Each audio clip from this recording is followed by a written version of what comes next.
أعوذ بالله من الشيطان الرجيم. بسم الله الرحمن الرحيم.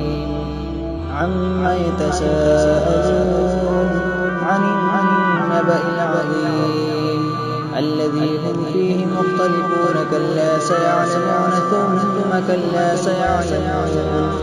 ألم نجعل الأرض مهادا والجبال أوتادا وخلقناكم أزواجا وجعلنا نومكم سباتا وجعلنا الليل لباسا وجعلنا النهار معاشا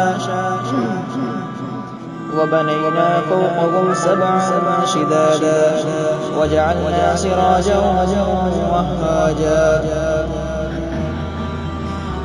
وأنزلنا من المعصرات ماء ثجاجا لنخرج به حبا ونباتا وجنات ألفافا.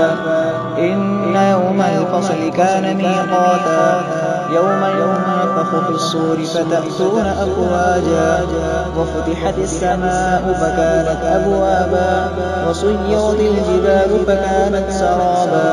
إن جهنم كانت مرصادا للطاغين مآبا لابثين فيها أحقابا لا يذوقون فيها بردا ولا شرابا إلا حميما وغساقا جزاء وفاقا. إنهم كانوا لا يرجون حسابا وكذبوا بآياتنا كذابا وكل شيء أحصيناه كتابا فذوقوا فلن نزيدكم إلا عذابا. إن للمتقين مفازا حدائق وأعنابا وكواعب أترابا وكأسا دهاقا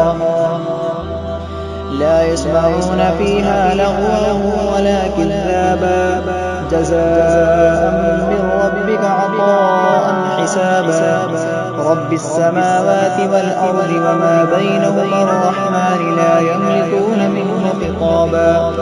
يوم يقوم الروح والملائكة صفا لا يتكلمون إلا من أذن له الرحمن وقال صوابا. ذلك اليوم الحق فمن شاء اتخذ إلى ربه مآبا. إنا أنذرناكم عذابا قريبا يوم ينظر المرء ما قدمت يداه ويقول الكافر يا ليتني كنت ترابا.